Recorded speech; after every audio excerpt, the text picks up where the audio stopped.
Allez, on est parti, oui, pour la troisième et dernière période de la grande team. Écoutez, il nous reste une petite vingtaine de minutes à passer ensemble. Et Yves Boris, qui apparemment a gagné son duel, le duel qui s'est poursuivi dans les loges, n'est-ce pas, Yves Boris? Oui, bien évidemment, j'ai remporté le duel parce que là, je reviens, je change de position, je suis à la... Le score. Ah, ben c'est quand même 3-0. Sans bavure. Non, c'est 2-1. Deux apparitions. Une apparition. D'accord. On va dire. Allez, on parlera NBA dans quelques instants. On parlera également de la Ligue professionnelle, la reprise au cœur du débat. Mais avant cela, eh bien, un rappel des grands titres de l'actualité sportive du jour. Andy Marathon, la troisième édition a été lancée ce mercredi à l'hôtel du district d'Abidjan et est annoncée pour le dimanche 27 septembre 2020. Et puis en justice, Lamine Diack prend 4 ans de prison dans le scandale de dopage d'athlètes russes. En basketball, la FIB met un terme à sa saison et prend toutes les dispositions pour la programmation de la saison prochaine dans de meilleures conditions. En Côte d'Ivoire, le milieu de terrain Thomas Trazier et le latéral droit Armel Zouri ont rejoint l'OGC Nice dans le cadre du partenariat qui lie les deux formations. En Égypte, Patrice Carteron a décidé de quitter son poste d'entraîneur du Zamalek d'Égypte pour des raisons personnelles. En Espagne, Samuel Eto'o rend hommage à un de ses anciens coéquipiers. Il s'agit d'Andrés Iniesta. Et enfin, la Covid-19 pourrait coûter 14 milliards de dollars au football mondial. Voilà, vous pouvez encore interagir avec nous en allant sur la page Facebook de la 3. On lira vos messages, évidemment. Et là, on va parler de la Ligue professionnelle. Ce mardi a eu lieu au siège de la Fédération ivoirienne de football une réunion de la Ligue professionnelle. Que s'est-il passé ? Alors que le football ivoirien est en attente d'une décision de la FIFA, qui a suspendu le processus électoral, et alors que le comité exécutif lui a adressé un courrier pour lui suggérer de lever cette suspension, le bureau de la Ligue professionnelle de football s'est réuni ce mardi au siège de l'instance ivoirienne, siège de la Fédération ivoirienne de football.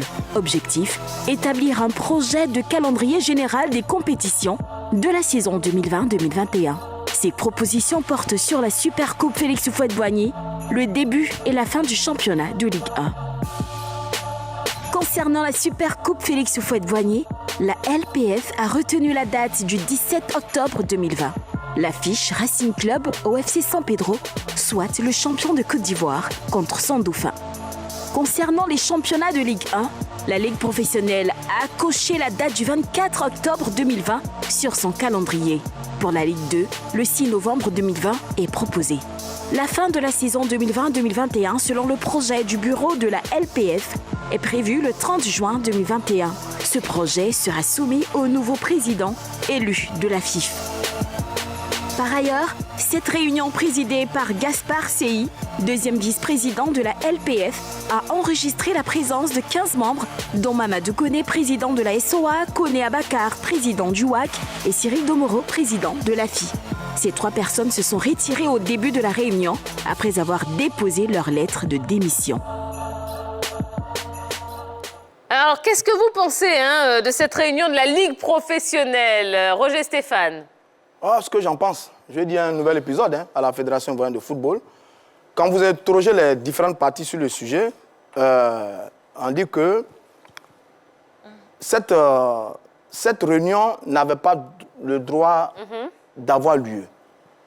Et sur l'opportunité, on est partagé en ce moment entre les interprétations de quelques membres de la Fédération ivoirienne de football et les démissionnaires, on va dire, par rapport à la tenue de cette réunion.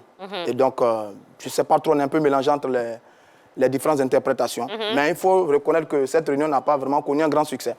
Parce que d'abord, le président de la Ligue professionnelle, c'est M. Sori Diabaté. Il n'a pas présidé la réunion. Il semble qu'il est occupé à l'affaire élection à la fédération. Le premier vice-président de cette commission, c'est Kouabenan Sévérin, le président de l'Est-Standard. C'est lui qui, en la matière, logiquement après Sori, devait organiser la réunion. Et finalement, c'est le deuxième vice-président de la Ligue professionnelle, M. Sey Gaspard, qui a présidé cette réunion. Et en plus, il y a eu 3 démissions par rapport aux travaux de cette réunion. Donc tout ça, l'un mis dans l'autre, ça nous présente un décor un peu flou. On s'est dit que la réunion n'a pas connu vraiment un grand succès, si ce n'est que faire des propositions de reprise de compétition au futur comité exécutif. Donc on aurait peut-être pu faire l'économie de cette réunion. On va parler de la démission justement des 3 membres. Pour l'instant, je veux continuer quand même à avoir vos avis concernant cette réunion. Est-ce qu'elle était opportune selon vous, Henri Jo? Non, elle n'était pas opportune. Je ne sais pas pourquoi ça a été organisé, puisque, comme le dit Roger Stéphane, ce sont des propositions qui ont été faites et qui seront soumises au nouveau comité exécutif qui siégera au soir des élections. Pourquoi ne pas attendre que ce nouveau comité-là siège afin qu'il puisse lui-même décider de quand il va organiser les futures compétitions au niveau de la Ligue 1 ivoirienne, que ce soit les autres compétitions. Donc moi, à mon avis, c'est une réunion qui n'avait pas lieu d'être. Et d'ailleurs, la Ligue professionnelle dépend de la Fédération ivoirienne de football, du comité exécutif de la Fédération, lequel comité qui a cessé des accès depuis le 4 à Yamoussoukro. Donc je ne sais pas pourquoi cette réunion a eu lieu. C'est une réunion qui n'est pas mauvaise pour moi. Elle est avant-gardiste, elle donne des armes à tous les candidats lorsqu'ils gagneront d'avoir une vue de quand on pourra reprendre le football, le championnat national de Côte d'Ivoire. Parce que quand même, au sortir de cette réunion, il y a des dates qui ont été arrêtées. On parle par exemple du 17 octobre pour le démarrage de la nouvelle saison qui va commencer par la finale de la Super Coupe Félix Houphouët-Boigny entre le Racing Club d'Abidjan et le FC San Pedro. On parle du 24 octobre pour parler de la reprise du championnat national de Côte d'Ivoire 2020-2021 avec la Ligue 1 ivoirienne. On parle du 6 novembre pour la Ligue 2. Donc c'est déjà pas mal et puis on connaît plus ou moins la fin de ce championnat. On parle du 30 juin 2021. Donc c'est déjà avant-gardiste pour le prochain président de la Fédération ivoirienne de football. Lorsqu'il sera élu, qu'il siégera, il aura des dates sous la main. S'il faut par exemple les avancer ou bien commencer par ces dates-là, ce serait quand même pas mal. Donc je crois que cette réunion avait son sens et son lieu d'être faite. Mais Yves Boris, nous sommes dans un processus électoral où on ne sait même pas quand ça va prendre fin. Donc déjà proposer des dates. Et imaginons que à la date indiquée par le comité, par la réunion qui a eu lieu hier, on arrive à cette date et qu'on n'a pas de nouveau président, on fait quoi? Mais si on n'a pas de nouveau président, je pense on va continuer de faire des propositions. On va quand même pas rester éternellement dans ce blocage. Tôt ou tard, un jour, ce blocage prendra fin et on aura forcément un nouveau président qui siégera. C'est une réunion avant-gardiste, c'est pas mauvais. Yves Boris, les intentions sont peut-être bonnes. Les intentions de cette réunion sont peut-être bonnes. Mais les participants n'ont pas lieu d'être là parce que leur mandat est à leur fin. Depuis l'Assemblée générale le 4 juillet à Yamoussoukro, personne n'a encore la possibilité de faire une quelconque réunion, ni le comité exécutif, ni le bureau de la Ligue professionnelle. L'article 43 dit quoi? La durée du mandat du président et des autres membres du comité exécutif est de 4 ans renouvelable. Il prend fin à l'issue de l'Assemblée générale. Mais laquelle Assemblée générale? Donc, celle du 4 juillet, bien évidemment. On retombe encore, vous savez, sur les interprétations des tests de la Fédération. Rappelez-vous. Bon, déjà, vous m'aviez dit qu'il y a 2 versions. Vous avez donné une seule version. C'est ce que je dis. Je dis on est encore dans les... Sur l'article que vous donnez, l'article 43. À la fin, il dit que le président élu a cependant 3 jours pour faire la passation de charge avec le nouveau président élu. Et donc, on est encore dans les interprétations. Il s'agit de quelle Assemblée générale? Est-ce qu'il s'agit de l'Assemblée générale préparatoire, de l'Assemblée générale élective, ou alors est-ce qu'il s'agit de l'Assemblée générale élective? Si vous collez l'article du code électoral, l'article 2 du code électoral, à cet article-là, vous avez un élément de réponse. L'article 2 du code électoral dit ceci, que les instances internes élues de la Fédération ivoirienne de football, leur mandat prend fin à la fin de la finalisation du processus électoral. Or, la fin de la finalisation du processus électoral, c'est bien après l'élection. Donc, on est encore, la question que vous posez nous ramène encore à l'interprétation des différents camps sur cette affaire de fin de mandat à la Fédération ivoirienne de football. Certains disent que le mandat dure 4 ans, il est fini en février. En juin, on a eu l'occasion de faire le bilan, le mandat est fort clos. D'autres disent non, que le mandat finit à la fin du processus électoral. Donc on est encore rapidement, Henri Jo, et on continue. Si ce que vous êtes en train de dire était juste, normalement, la décision, la note qui est sortie à l'issue de cette réunion n'allait pas dire qu'ils allaient proposer au nouveau comité exécutif. Ils allaient prendre ça comme décision légale et légitime pour le nouveau président. N'oubliez pas, comme donc, ils vont Boris- proposer. Non, donc, si ils sont dans la posture de proposer, c'est que quelque part, ils n'ont pas le droit de le faire. Mais n'oubliez pas que Boris vous répond pour dire que nous sommes dans un processus électoral. Et en tenant compte du processus électoral, il est évident qu'au sortir de ce processus, on aura un nouveau comité exécutif. Bien à sûr. partir de ce moment, le comité exécutif actuel ne peut pas imposer des décisions. Donc, du coup, ça D'accord, d'accord. C'est Messieurs, exactement ça. ça peut messieurs. être rejeté. Merci. On va revenir sur cette réunion qui a eu lieu. Il y a eu la démission également de 3 membres de cette ligue professionnelle. Qu'est-ce que vous pouvez en dire rapidement, Yves Boris? Il fallait s'y attendre. C'est dommage quand même pour notre football parce qu'on a pratiquement, si vous remarquez bien, parmi tous les 15 membres, vous retrouverez des personnes qui sont sur la liste de certains candidats. Et donc, plus ou moins, chacun va prôner pour sa chapelle, on va dire comme ça. Raison pour laquelle il y a certains qui ont plus ou moins démissionné. On ne sait pas pourquoi, on ne connaît pas les raisons, mais bon. C'est quand même dommage, c'est ce qu'il faut signifier. D'accord. Comme vous ne connaissez pas les raisons, je vais en citer une. En clair, on ne peut pas parler de la nouvelle saison tant que les élections à la FIFA n'auront pas été organisées. Seul un comité exécutif régulièrement élu peut légitimement lancer la nouvelle saison et résoudre toutes les questions en suspens. C'est du courrier de colonel Koné Mamadou. Donc, vous avez déjà une réponse à ça. Et je continue toujours dans les mêmes courriers. Il est dit que dans les différents courriers, il est revenu que la mission assignée au comité exécutif a pris fin depuis l'Assemblée de Yamoussoukro, donc n'a plus compétence à agir en ce sens. Alors, pour avoir interrogé les deux parties... Rapidement. Voilà, pour avoir interrogé les deux parties sur cette question, sur la démission. Les 3 qui ont démissionné sont proches d'un candidat, c'est Idriss Diallo.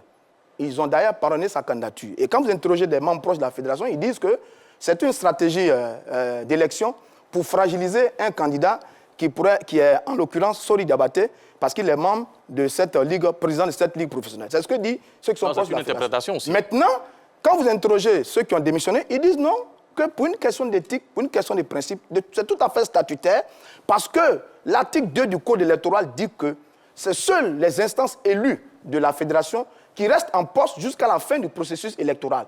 Or, la ligue professionnelle n'est pas élue, le président n'est pas élu, il est nommé. Donc, étant nommé, il ne peut pas donc poursuivre ses travaux en la matière. Parce que les commissions qui sont élues sont le comité exécutif, la commission de recours, celle de discipline, je crois, et la commission électorale. Donc, la ligue professionnelle n'étant pas une instance élue interne de la fédération, elle n'a pas le droit. Donc, quand vous interrogez les deux camps, voilà les deux positions qui sont en ce moment. Information parce que du moment où il se base sur les textes, pour dire cela, c'est que normalement, cette ligue n'avait pas lieu de ce bureau n'avait pas lieu d'être. Voilà. D'accord, très bien. Allez, on continue. C'est vrai qu'on pense à reprendre le championnat, c'est une bonne chose, mais est-ce qu'on pense aux infrastructures? Parce que reprendre un championnat, mais pour jouer où finalement?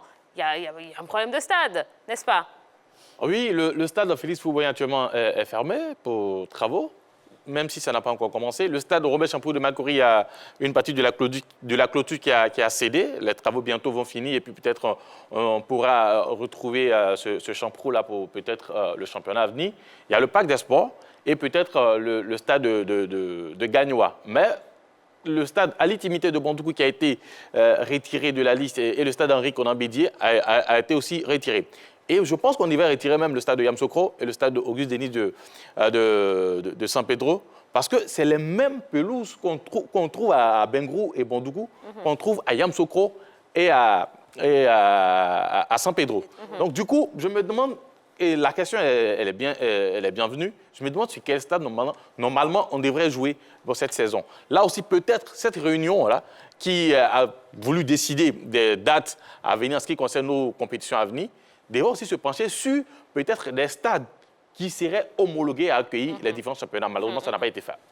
J'estime que si on s'est assis pour réfléchir sur une éventuelle reprise du championnat ivoirien, ça veut dire qu'on a forcément statué sur les stades qui pourraient pourquoi pas accueillir quelques matchs de ce championnat ivoirien-là. On sait tous qu'on a des stades qui sont en rénovation et d'autres qui sont en construction par rapport à la CAN 2023 que la Côte d'Ivoire va organiser. Il y a quand même des stades qui sont plus ou moins disponibles. On a celui de Sporting Club de Gagnoa, plutôt de Gagnoa, le stade de Gagnoa, Gagnoa qui est disponible. Il y a aussi celui du stade Auguste Denis de San Pedro, sur lequel on peut jouer. On peut pas jouer là-bas.